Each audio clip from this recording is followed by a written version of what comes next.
ஒரு அவமானங்களும் ஒரு குழந்தைக்கு ஒரு மரணத்துக்கு சமமானதுன்னு சொல்லியிருக்கு சார் ஒரு விஞ்ஞானம். மருத்துவியல் சொல்லுது. குழந்தைங்கள டீஸ் பண்றாங்கல்ல, அந்த டீஸ் பண்றது, அதாவது உன்னை விட அவன் அழகா இருக்கான், தங்கச்சி தான் அழகா இருக்கா, அண்ணன் அழகா இல்லை அப்படி சொல்றது ஒரு அவமானம், மரணத்திற்கு சமமானது. அது கூட பாதிக்கும் அந்த குழந்தையோட மனநிலை. நிச்சயமா பாதிக்கும். உங்களுக்கு எல்லாத்துக்கும் ஒரு ரகசியம் ஒன்று உண்மையை சொல்லட்டுமா? நீங்க இது வந்து நம்புறது இல்லை, வேற மாதிரி இருக்கும். நான் என்னுடைய 2ஆம் வகுப்பு முடிக்கும் வரை நான் தாய்ப்பால் குடித்தவன்.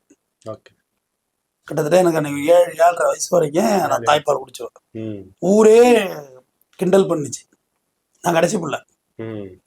தாய்ப்பால் தான், அம்மா தான் உலகம், தாய்ப்பால் வேற எதுவும் சாப்பிட்றது இல்லை.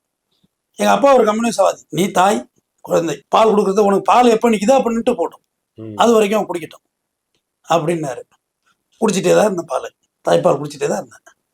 அதை விட வேற வேலை என்ன? எங்க அப்பா சொல்றது, குழந்தைக்கு பால் கொடுக்குற, அதை விட வேற வேலை என்ன? அவனுக்கு உணவு,